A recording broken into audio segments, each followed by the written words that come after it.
بسم الله الرحمن الرحيم والصلاة والسلام على حبيبنا المصطفى محمد ibn Abdillah Amma ba'd. Dans cette nuit du jeudi 20 mars au vendredi 21 mars, nous rentrons dans les 10 dernières nuits de Ramadan, al-Ashr al-Awakhir. Et comme chacun le sait, walillahi alhamd, Laylatul Qadr, la nuit du destin, est dans une des 10 dernières nuits du Ramadan. Plus précisément, dans une nuit de ces nuits impaires. C'est la nuit dans laquelle Allah Azza wa Jal a fait descendre le Coran. Et il nous a aussi, Allah subhanahu wa ta'ala, informé qu'elle est meilleure que 1000 mois, qu'elle est une nuit bénie, et que c'est la nuit dans laquelle tout ordre divin est décidé. Comme Allah subhanahu wa ta'ala nous l'a informé dans Surat Ad-Dukhan. Hamim wal kitabil mubin. إنا أنزلناه في ليلة مباركة إنا كنا منذرين فيها يفرق كل أمر حكيم أمرا من عندنا إنا كنا مرسلين رحمة من ربك إنه هو السميع العليم. Hamim wal kitab al-mubin. Hamim, par le livre qui est très explicite. Nous l'avons fait certes descendre, c'est-à-dire le Coran, dans une nuit bénie. Et nous sommes en réalité avertisseurs, annonciateurs. Dans cette nuit-là est décidé tout ordre divin. C'est là un commandement venant de nous, c'est-à-dire d'Allah subhanahu wa ta'ala. Et nous sommes ceux qui envoient, c'est-à-dire les messagers. En tant que miséricorde de la part de ton Seigneur, il est certes celui qui entend parfaitement et qui sait tout. Et Allah subhanahu wa ta'ala a aussi dit: Inna anzalnahu fi laylatil qadr wa ma adraka ma laylatul qadr. Laylatul qadri khayrun min alfi shahr. Tanazzalul malaikatu war-ruhu fiha bi'izni rabbihim min kulli amr. Salamun hiya hatta matla'il fajr. Nous l'avons fait certes descendre, c'est-à-dire le Coran, dans Laylatul Qadr, la nuit du destin. Et qui te dira ce qu'est la nuit du destin? La nuit du destin est certes meilleure que 1000 mois. Durant celle-ci, descendent les anges, ainsi qu'Ar-Ruh, qui est Jibril alayhi salam, par la permission et l'autorisation de leur Seigneur, pour tout ordre. Elle est, c'est-à-dire la nuit du destin, paix et salut jusqu'à l'apparition de l'aube. Et comme l'a dit le prophète alayhi salatu wassalam, celui qui veille la nuit du destin, imanan wa ihtisaban, ghufira lahu ma taqaddama min dhanbi. Celui qui veille la nuit du destin, en ayant la foi sincère en Allah Azza wa Jal, et que c'est lui qui a, c'est par sa volonté, fait de cette nuit que chaque ordre soit donné, et que rien ne peut être fait sans la volonté et l'autorisation d'Allah subhanahu wa ta'ala. Wa ihtisaban, c'est-à-dire en voulant, en espérant la récompense d'Allah subhanahu wa ta'ala, sans ostentation ou autre que la récompense venant d'Allah azza wa jal. Alors Allah azza wa jal lui pardonnera ses péchés qui sont passés. Et bien sûr, quand on parle de veiller la nuit du destin, on parle de veiller en prière, en adhkar, en dua, en lecture du Coran, en révision du Coran et toute autre chose qui est le suivi de la sunna du prophète alayhi salatu salam dans les adorations. Et comme certains savants l'expliquent, cette nuit qui est meilleure que 1000 mois, il est possible aussi que les actions qui sont faites dans cette nuit-là sont meilleures que 1000 mois. Et on peut fortement remarquer que c'est un grand khair de la part d'Allah Azza wa Jal et à ne pas louper. Alors que celui qui entend le rappel partage à ses frères et sœurs musulmans le fait de grandir cette nuit, le fait d'adorer Allah Azza wa Jal de la meilleure des façons et le plus possible de ne pas perdre son temps dans cette nuit pour qu'elle puisse vivre de la meilleure façon possible en adoration. Parmi aussi ces caractéristiques, le prophète alayhi salatu wassalam nous a informé qu'elle se trouve dans l'Ashr al-Awakhir, dans les 10 dernières nuits de Ramadan, et aussi dans les nuits impaires, qui est le plus probable qu'elle se trouve, c'est-à-dire la nuit du destin. Et le prophète alayhi salatu wassalam a dit Iltamisuha fil ashr al-awakhir min Ramadan, iltamisuha fi kulli witrin. C'est-à-dire cherchez-la dans les 10 dernières nuits de Ramadan et à la chercher dans les nuits impaires. C'est-à-dire cette nuit qui est la première nuit de Ramadan, des 10 dernières nuits de Ramadan, cette nuit-là, entre le jeudi 20 mars et le vendredi 23 mars, est la première nuit impaire des 10 dernières nuits. C'est-à-dire on est le 21. Et ainsi de suite. Cherchez-la donc la 21e nuit, la 23e nuit, la 25e nuit, la 27e nuit et la 29e nuit, Inch'Allah. D'autres informations qui nous viennent du prophète alayhi salatu wassalam, des hadiths du prophète alayhi salatu wassalam, c'est que cette nuit se déplace dans les 10 dernières nuits de Ramadan. Ce n'est pas une nuit qui est clairement précisée et muayyana, elle est claire et qui est fixe. C'est-à-dire qu'elle se déplace. Elle peut être cette année la 21e nuit, l'année prochaine la 27e nuit, l'année d'après la 23e nuit. Donc il faut la chercher dans les 10 dernières nuits. Et bien sûr, comme beaucoup de savants l'expliquent, comme Cheikh Ben Baz et d'autres, rahimahumullah, que la 27e nuit est l'une des plus probables effectivement à être la nuit du destin. Mais il n'est pas obligatoire que ce soit celle-ci. Elle peut être la 21e nuit comme la nuit d'aujourd'hui, ou la 23e nuit, ou la 25, ou la 29 par exemple. Et la meilleure façon de la trouver, quoi qu'il en soit, c'est de veiller les 10 dernières nuits. Car effectivement, celui qui a veillé les 10 dernières nuits, en adoration pour Allah Azza wa Jal, comme on l'a précisé, imanan wa ihtisaban, c'est sûr qu'il aura atteint la nuit, cette nuit-là, qui est la nuit du destin. Il aura réussi effectivement à l'atteindre et Inch'Allah, ses du'as seront exaucés et la récompense d'Allah Azza wa Jal et la promesse d'Allah Azza wa Jal sera pour cette personne-là. Et comme le rapporte beaucoup de hadiths du prophète alayhi salatu wassalam, le prophète alayhi salatu wassalam faisait un effort bien particulier, encore plus que les autres nuits et les journées de Ramadan durant ces 10 dernières nuits. Comme nous rapporte Aïcha radiallahu anha, la femme du prophète alayhi salatu wassalam, qui nous dit durant ces 10 dernières nuits, le prophète alayhi salatu wassalam faisait des efforts qu'il ne faisait pas dans d'autres moments. D'ailleurs, le prophète alayhi salatu wassalam faisait al-i'tikaf, c'est-à-dire la retraite dévotionnelle pour Allah Azza wa Jal dans la mosquée. Il restait dans la mosquée durant ces 10 dernières nuits en généralité. Et dans sa généralité, c'est ce qu'il avait l'habitude de faire. Et Allah subhanahu wa ta'ala nous a dit, traduction dans le sens, وَلَقَدْ كَانَ لَكُمْ فِي رَسُولِ اللَّهِ أُسْوَةٌ حَسَنَةٌ. Vous avez certes dans le message d'Allah Azza wa Jal un excellent modèle et exemple à suivre. Et sachez que Aïcha radiallahu anha a questionné le prophète alayhi salatu wassalam et lui a dit, si j'arrive à atteindre la nuit du destin, qu'est-ce que je dois dire durant cette nuit? Et le prophète alayhi salatu wassalam lui a répondu, Allahumma innaka afoun tuhibbul afwa fa'afu anni. Allahumma innaka afoun tuhibbul afwa fa'afu anni. Et beaucoup de savants nous ont informé que c'est la meilleure des paroles à dire durant cette nuit. Celui qui arrive à atteindre Laylat al-Qadr, la meilleure des du'as est celle-ci, effectivement. Allahumma innaka afoun tuhibbul afwa fa'afu anni. Allah, tu es certes le pardonneur, tu aimes le pardon et l'expiation des péchés. Alors expie mes péchés, pardonne-moi. Au-delà même du prophète alayhi salatu wassalam, les compagnons ainsi que les prédécesseurs, ceux qui ont succédé aux compagnons aussi, avaient l'habitude de glorifier cette nuit, de ne pas perdre leur temps durant les 10 dernières nuits de Ramadan, et ils faisaient des efforts qu'ils ne faisaient pas durant les autres nuits pour se rapprocher d'Allah Azza wa Jal.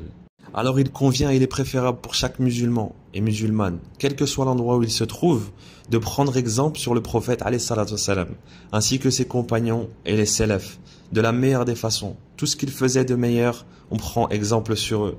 On doit faire vivre de la meilleure des façons les 10 dernières nuits de Ramadan pour espérer atteindre la nuit du destin. Et de quelle façon? En lecture du Coran, dans n'importe quelle sorte d'adhkar, que ce soit Subhanallah walhamdulillah wa la ilaha illallah wa Allahu akbar, ou toute autre chose qui fait partie de l'adoration d'Allah Azza wa Jal, ou en répétant même Allahumma innaka afoun karim tuhibbul afwa fa'afu anna, Allahumma innaka afoun tuhibbul afwa fa'afu anna, imanan wa ihtisaban, comme on l'a dit, en croyant certainement avec la plus sincérité des croyances que c'est Allah Azza wa Jal, lui seul, qui peut faire les choses, et ihtisaban, en espérant la récompense d'Allah Azza wa Jal à lui seul et personne d'autre. Et c'est de cette façon que chacun d'entre nous pourra atteindre la miséricorde d'Allah Azza wa Jal et le pardon de tous nos péchés, l'éloignement du feu et du châtiment par la même occasion. Et ceci est la miséricorde, est un bienfait d'Allah subhanahu wa ta'ala. Et les preuves tirées du Coran et de la sunna du prophète alayhi salatu salam nous informent que, bien sûr, cette récompense venant d'Allah Azza wa Jal, cette promesse viendra et sera pour nous, bien sûr, en s'éloignant del kaba'ir, des grands péchés. Et comme Allah subhanahu wa ta'ala nous a informé, تجتنبوا كبائر ما تنهون عنه نكفر عنكم سيئاتكم وندخلكم مدخلا كريما.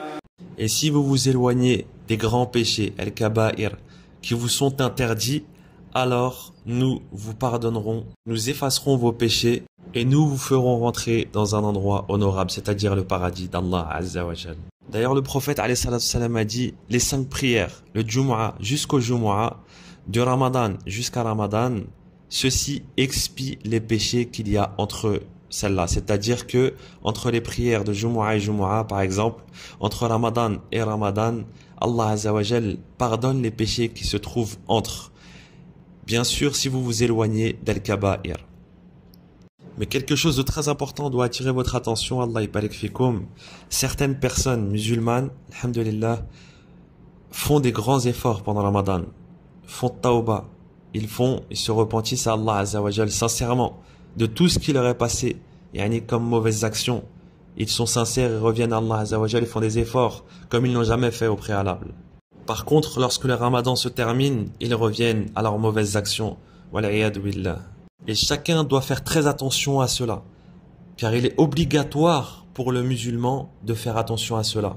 Et chacun doit avoir la plus grande détermination, en toute sincérité, pour Allah Azza wa Jal, de s'écarter au maximum de ses mauvaises actions et de rester dans le chemin d'Allah Azza wa Jal, jusqu'à la fin de sa vie, bien sûr. Et comme Allah subhanahu wa ta'ala a dit, وَعَبُدْ رَبَّكَ حَتَّى يَأْتِيَكَ الْيَقِينَ. Adore ton Seigneur, Allah subhanahu wa ta'ala, jusqu'à ce que la certitude t'arrive, c'est-à-dire la mort. Et Allah subhanahu wa ta'ala a aussi dit dans un autre verset, Ya ayyuhalladhina amanu taqullaha haqqa tuqati, wa la tamutunna illa wa antum muslimun. Ô vous qui croyez, craignez Allah azza wa jalla à sa juste valeur, et ne mourrez qu'en pleine soumission pour votre Seigneur, Allah subhanahu wa ta'ala. إن الذين قالوا ربنا الله ثم استقاموا تتنزل عليهم الملائكة ألا تخافوا ولا تحزنوا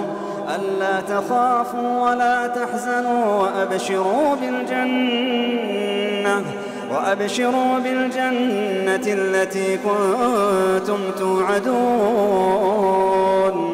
إن الذين قالوا ربنا الله ثم استقاموا تتنزل عليهم الملائكة ألا تخافوا ولا تحزنوا وأبشروا بالجنة التي كنتم توعدون.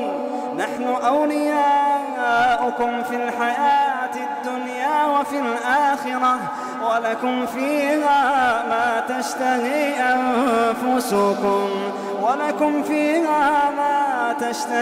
أنفسكم ولكم فيها ما تدعون نزلا من غفور رحيم.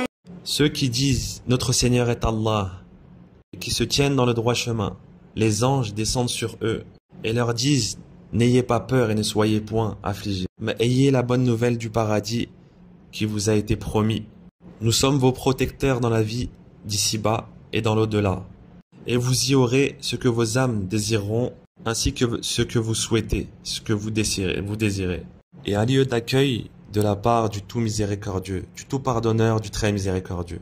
Ce qui est voulu ici, dans les versets, comme l'expliquent plusieurs savants, dont Cheikh Ibn Baz, rahimahullah ta'ala, c'est que celui qui reconnaît Allah, le Tout-Puissant, comme Seigneur, qui croit en lui et qui est sincère dans son adoration pour lui, Allah Azza wa Jal, et qui reste sincère dans cela, alors les anges lui annonceront quand la mort viendra qu'il n'y a pas de peur à avoir, ni de tristesse, et que sa destination à cette personne-là est le paradis, en récompense à sa croyance, à sa sincérité pour Allah Azza wa Jal, dans le fait de perdurer et d'être ferme dans l'adoration d'Allah Azza wa Jal, et dans le fait de délaisser les péchés et les mauvaises actions.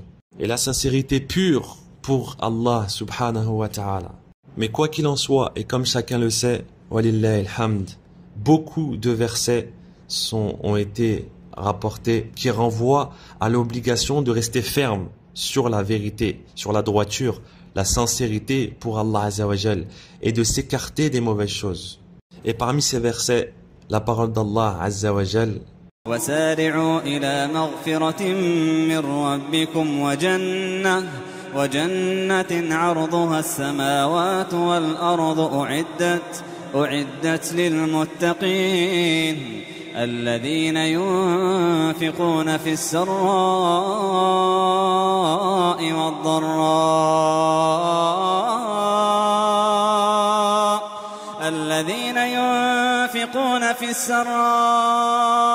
والضراء والكاظمين الغيظ والعافين عن الناس والله يحب المحسنين والذين إذا فعلوا فاحشة أو ظلموا أنفسهم ذكروا الله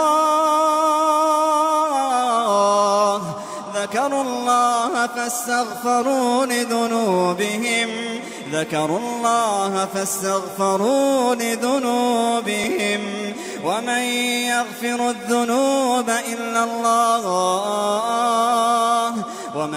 يغفر الذنوب إلا الله ولم يصروا على ما فعلوا وهم يعلمون أولئك جزاؤهم مغفرة من ربهم وجنات تجري من تحتها الأنهار خالدين فيها ونعم أجر العاملين. Et accourez vers le pardon de votre Seigneur, ainsi qu'un jardin, c'est-à-dire le paradis, qui est large comme les cieux et la terre, qui a été préparé pour les pieux.